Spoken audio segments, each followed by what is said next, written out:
Entonces, estamos acá mirando razones por las cuales las personas vienen al servicio dominical.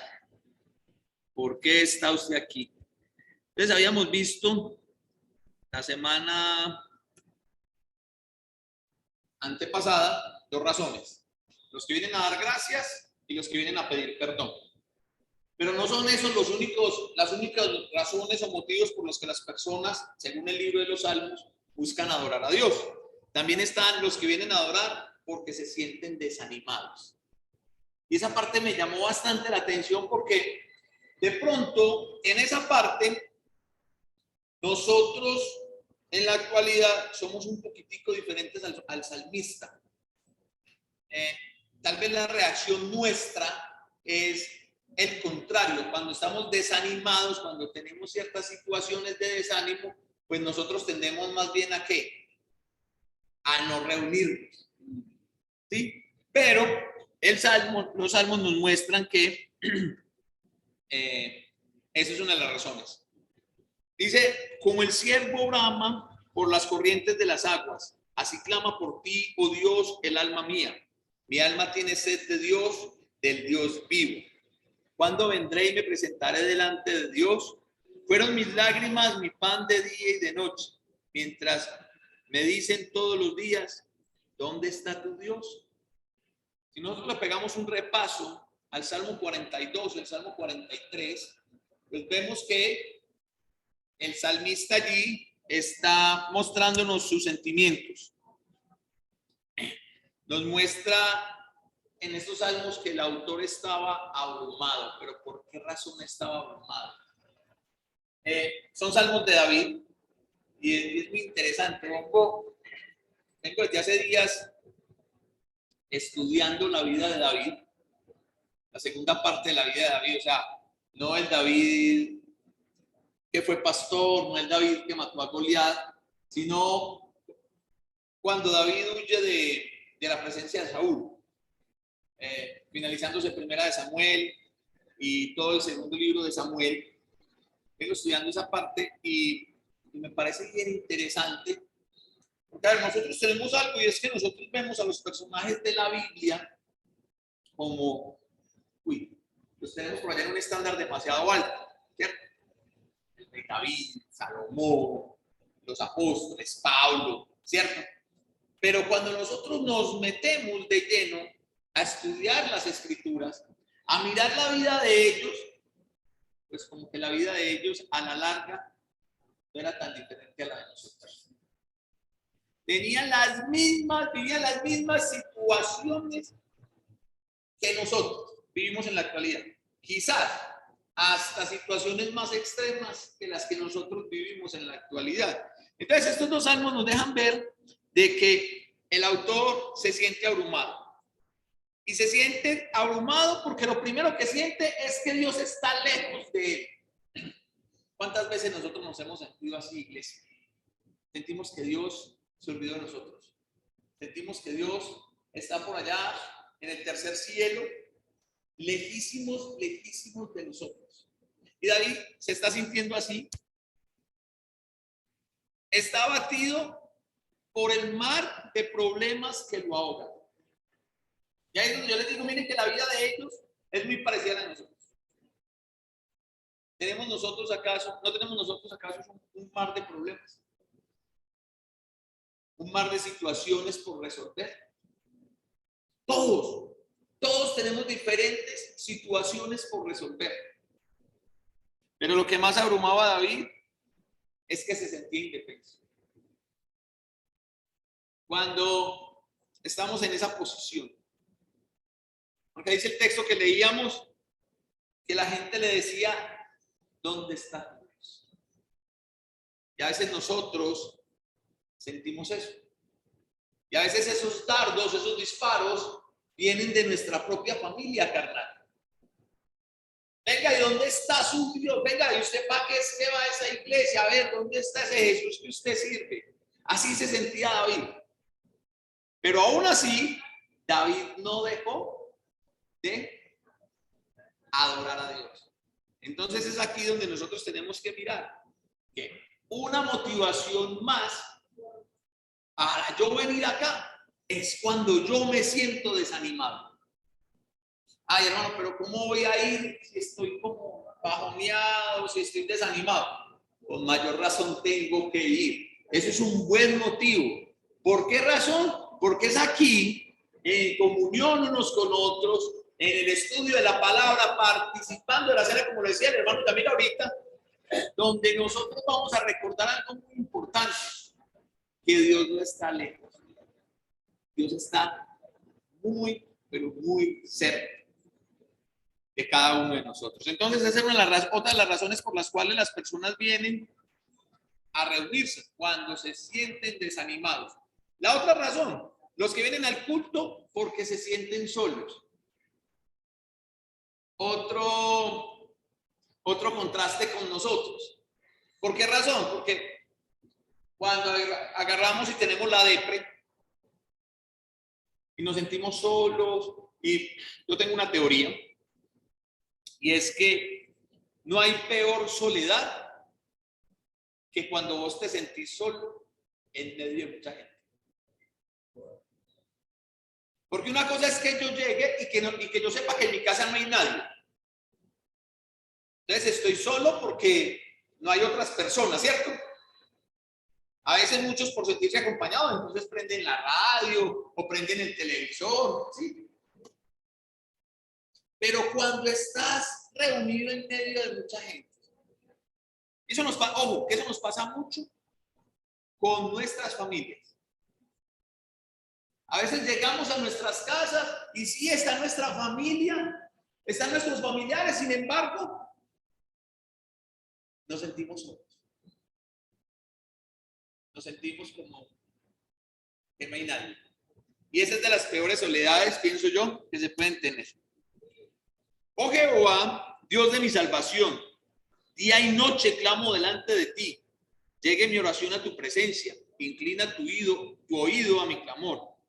Has alejado de mí mis conocidos. Me has puesto por abominación a ellos. Encerrado estoy y no puedo salir. Salmos capítulo 88, los versos 1 y 2 y el verso 8.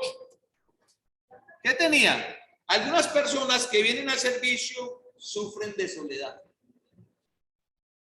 Ojo, hermanos, y eso es bien importante, que nosotros tratemos de identificar eso. ¿Por qué razón?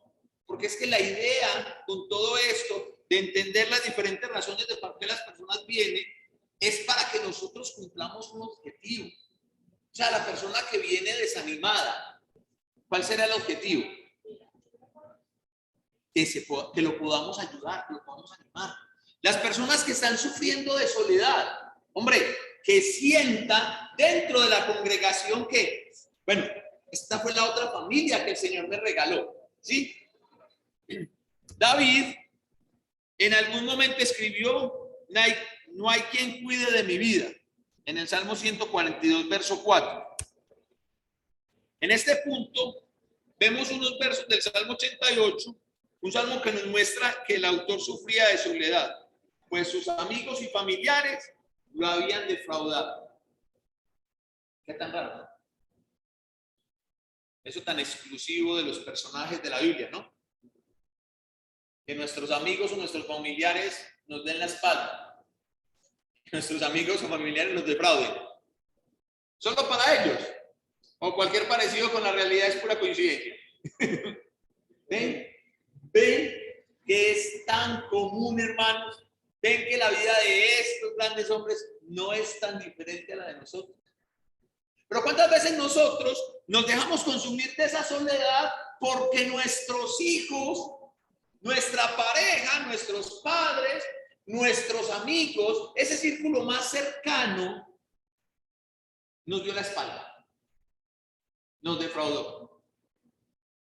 Así se sentía David en algún momento. Pero aún así David nunca dejó de adorar. David siempre buscó la forma de poder estar adorando a Dios, y es lo que nosotros tenemos que aprender.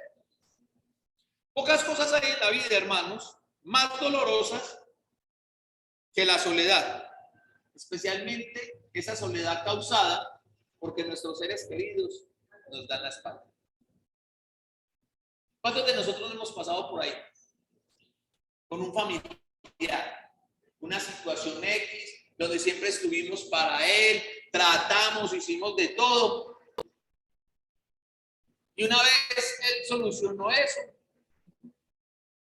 chao con adiós, chao que te vi. De eso jamás se volvió a acordar.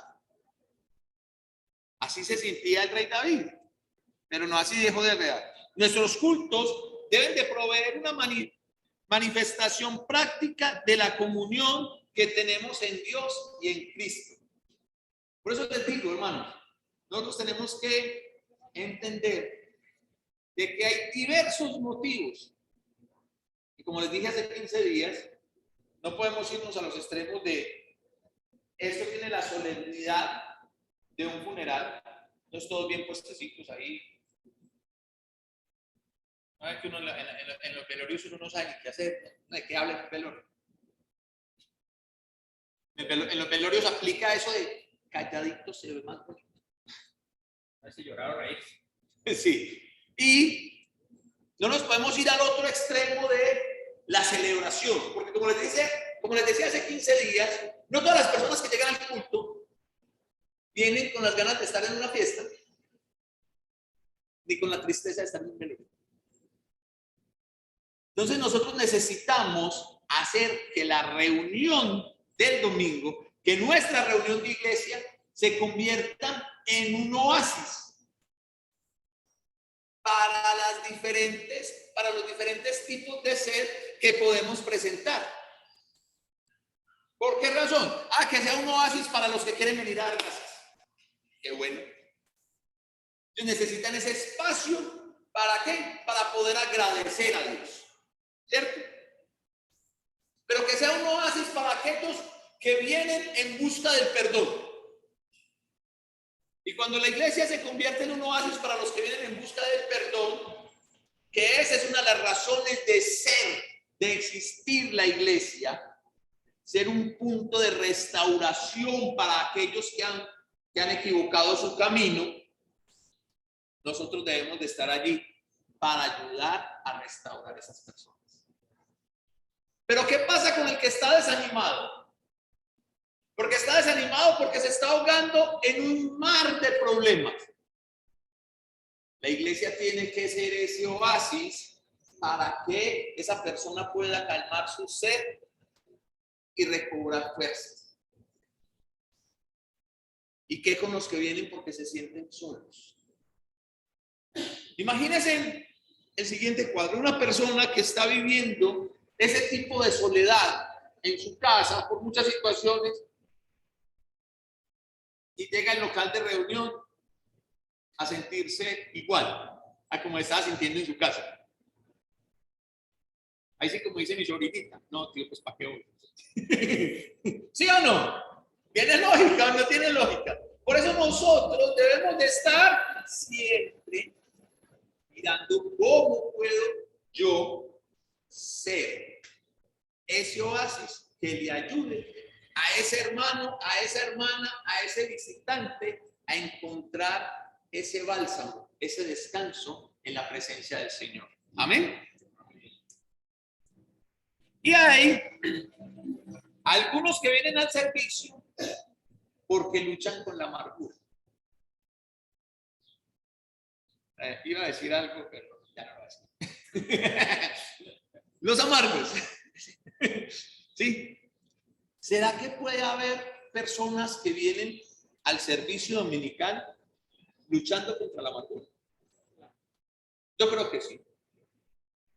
Hermano, pero ¿cómo va a haber un cristiano amargado? Hermano, eso se cae de todo principio bíblico, eso se cae de... Venga. Dejemos de ponernos esos estándares tan altos. Los cristianos somos personas comunes y corrientes. ¿En qué sentido somos comunes y corrientes? Porque somos lavados por la sangre de Cristo y eso nos hace real sacerdocio, linaje escogido. ¿En qué sentido digo que somos comunes y corrientes? Porque no somos ni tan comunes ni tan corrientes. Somos tan comunes y tan corrientes o tan parecidos a los demás que respiramos el mismo oxígeno, exhalamos el mismo dióxido de carbono, técnicamente comemos de lo mismo, tomamos de lo mismo y sufrimos de lo mismo, tanto física como emocionalmente. Entonces, un cristiano puede pasar por momentos de amargura, sí, por diferentes razones, que debemos luchar para cambiar esa situación con la ayuda del Espíritu Santo también. Pero que podemos pasar por momentos de amargura, podemos pasar por momentos de amargura. Y que hay personas que pueden llegar al servicio luchando contra la amargura, claro que sí. Miren lo que le pasó al rey David. Dice, se apartaron los impíos desde la matriz, se descarriaron hablando mentira desde que nacieron. Veneno tienen como veneno de serpiente, son como el aspid, sordo que cierra su oído, que no oye la voz de los que encuentran, por más hábil que el encantador sea. Oh Dios, quiebra sus dientes en su boca, quiebra, oh Jehová, las muelas de los leoncitos. Salmos capítulo 58, versos 3 al 6. Uno lee esto, y a uno se le hace difícil que el autor sea el mismo que escribió el Salmo 23. Claro, hay un contraste en Jehová es mi pastor, nada me faltará, en lugares de delicados campos me hará descansar, a lo que estamos leyendo acá, ¿no? Aquí se ve como cierto aire de... O sea, hay un amarguito en la boca. De verdad que hay un amarguito en la boca. Y a veces nosotros estamos con el amarguito en la boca. Y escúcheme muy bien lo que le voy a decir. Eso no nos hace más ni menos cristianos. Eso lo único que nos recuerda es que somos seres humanos. Y pareciese aquí que el autor pues tenía unas ganas de vengarse. Pues estaba enojado, ¿no? Hay quienes vienen al culto luchando contra la amargura, tal vez incluso con intenciones de venganza en sus corazones. Casi que, Señor, llévatelos para no mandártelos. Ilumínalos o elimínalos. Sí. A veces podemos estar nosotros así. Yo creo que sí, hermano. Yo creo que sí. A veces estamos ahí con una situación como, Señor, manda fuego. casi queremos decir eso. Voy a hacer un paréntesis, les voy a contar una anécdota ahora que digo eso de manda fuego. Aquí está Elizabeth. Ah, vos conoces a Joan, la hermana de Rogelio. Sí, estábamos en la escuela bíblica, estamos con Rogelio y con Joan, mi hermano de Venezuela, Barquisimeto, donde es Elizabeth y Yamil. Ya habíamos llegado de cenar en la noche. Nos habíamos ido para el cine, ya habíamos llegado tarde. Estábamos molestando. Y no sabíamos que en unos pasillos de la escuela, del edificio de la escuela, para ir a los dormitorios, habían colocado sensores de luz, sensores de movimiento. Entonces estaba todo oscuro, cuando uno se movía, se yo no sé por qué era que estábamos hablando, pero sí recuerdo que Joan, veníamos así, cuando hacemos un giro que está todo oscuro, Joan dice, nah, guará, pero esta gente manda fuego, señor, y se ilumina ese pasillo. Ah, eso fue un susto muy sabroso a esa hora. Pero a veces estamos nosotros así, casi queriendo decir, Señor, mándales fuego, Señor, consúmelos. Si queremos que los consúmelos en tu ira. Sí. Hay varios salmos que reflejan este tema. Un ejemplo es el Salmo 58. En este salmo notamos frases tan sorprendentes como, oh Dios, quiebra sus dientes en su boca, en el versículo 6. O sea, aquí pareciera que el autor se está descargando, pero, o sea, el tipo está, póngale en un saco de boxeo para que se desestrese el hombre, para que se relaje, ¿no?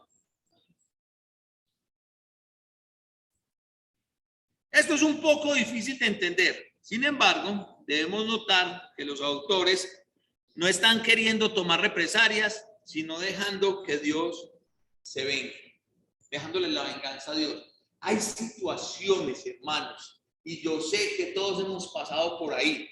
El asunto es que a veces no sabemos cómo enfrentarla. Hay momentos en los que nosotros lo único que tenemos que dejar todo en manos de Dios y en la justicia de Dios. Y sí, les voy a decir también que Dios vengue la ofensa que le hacen a sus hijos. Entonces hay veces que nosotros estamos así y estamos esperando, y en ese momentico, ay no, es que yo le hago una pregunta: ¿podríamos nosotros acusar al rey David de falta de espiritualidad? ¿Sí o no? Sí.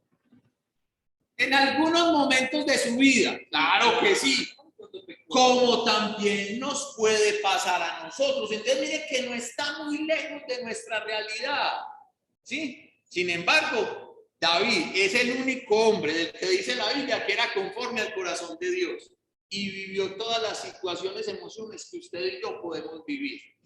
Y si él las pudo vivir y salir adelante, usted y yo, ¿por qué no? ¿Qué nos hace a nosotros tan diferentes? ¿Ah? Hermanos, todo esto lo estoy diciendo ¿por qué? Porque es que nosotros todos debemos aprender a dejar todo en las manos de Dios. Nuestros servicios deben reafirmar a cada una de las personas que vienen que Dios es el que está al mando.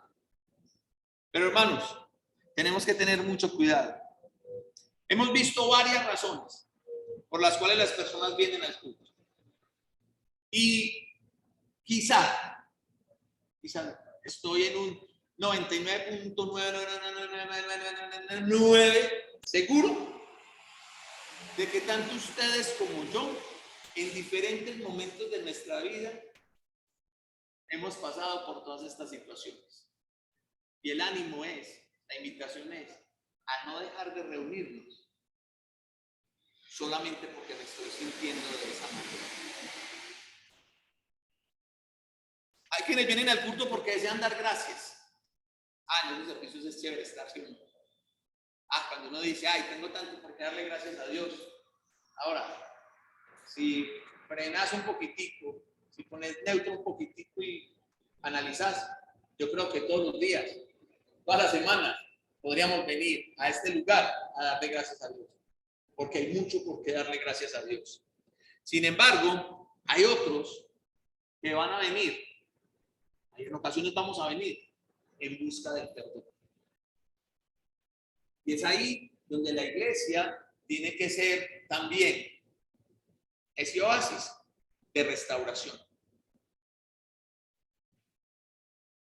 Hay quienes vienen desanimados y afligidos, y la iglesia tiene que ser ese oasis, ese manantial de ánimo. Los que se sienten solos y los que luchan contra la amargura. Yo creo que en cada una de esas situaciones nosotros mismos nos podemos ver en determinados momentos puntuales de nuestra vida. Y les digo algo, que ya lo hayas vivido, que ya lo hayas pasado, eso no es una vacuna. O sea, ya le dio y no le va a volver a dar. No. Estamos en la vida. Seguimos con las mismas emociones, hermanos. Hay días que nos levantamos rebosantes de felicidad y alegría y decimos, gracias Dios, qué día tan bonito. No falta el que lo mira uno como medio rayado. Está lloviendo. Que no me gusta que llueva, entonces. Sí. Así como dijo Ricardo Arjona. O aprendes a querer la espina o un aceite rosa. Eso es la vida. La vida tiene días azules y días grises. Y nosotros no somos la excepción. Sea cual sea el día que usted esté viviendo, eso sí, no deje de reunirse.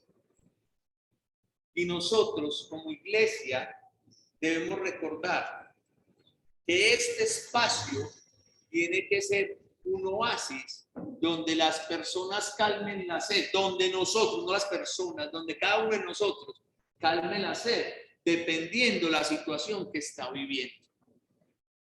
Aquí venimos.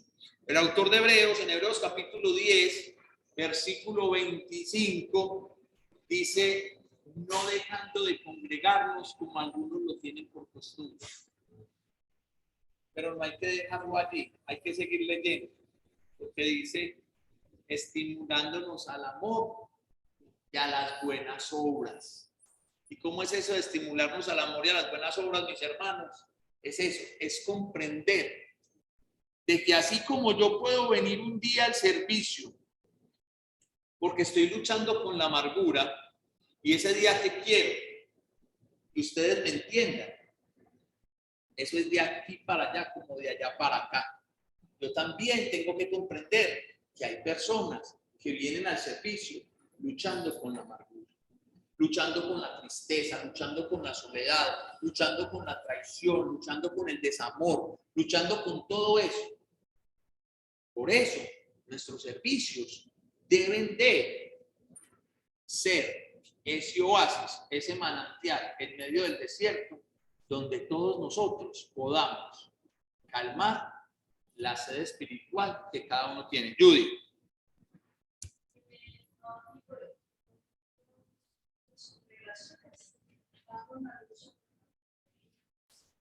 No, en todas partes, es que es en todas partes. Todos tenemos muchísimas luchas. Luchas tenemos todos, de diferentes. O sea, Satanás no se queda quieto. O sea, el tipo sigue trabajando. A veces nosotros somos los que nos descuidamos. Por eso la advertencia del apóstol Pedro cuando dice que estemos vigilantes porque el enemigo anda como león rugiente buscando a quien devorar. Ayer vi algo acerca del león. Y tiene mucho sentido. Tiene otro contexto, pero ¿cuál es el animal más rápido de la selva? El guepardo es el más rápido. ¿Y cuál es el más grande y el más fuerte de la selva? ¿Y quién es el rey de la selva? El león. Okay. Si no es el más rápido, si no es el más grande y el más fuerte, ¿por qué el león es el rey de la selva? Porque no tiene miedo. Esa es la razón de ser, porque no tiene miedo. El león no siente miedo. Cuando el león ve, cuando el elefante ve al león, el elefante tiene miedo. Cuando el león ve al elefante, dice comida. Vamos a comer. Sí. Es más difícil, pero es comida. Es comida. Entonces es eso. Ahora, si nosotros nos ponemos a analizar la parte de el león, o sea, todas las feministas del mundo deben de odiar al león. Porque él es el rey de la selva, pero es lo más vago que exista. Un animal que duerme alrededor de 22 horas al día. Se levanta a comer, no a cazar, a comer lo que las leonas cazaron. O sea, la leona es la que tiene que salir a cazar y cuando trae la caza, el león se levanta a comer el primero y la leona y los leoncillos comen lo que él deje. Hombre, quisiera el león. Sí. Sin embargo,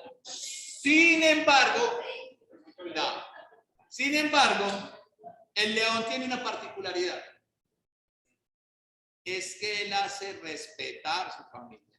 Él hace respetar su manada. Pero el león macho solamente ruge en dos situaciones. Cuando viene otro león que quiere entrar a su manada, o cuando está solo y tiene muchísima hambre. Claro, dormir 20 horas, te levantas, no está la comida servida, el man se pone mal genio. El tipo se pone de mal genio y empieza a comer. Entonces, ojo, que esa analogía que hace el apóstol Pedro de que el diablo anda como león rugiente es: ¿tiene hambre o está dispuesto a atacar? ¿Sí? Entonces, mis hermanos, démonos eso hoy en nuestra mente, en nuestro corazón. La iglesia tiene que ser ese oasis en el que todos nosotros venimos a calmar nuestra sed, independiente de la emoción que tengamos. Hermanos y amigos. En particular, siempre digo esto,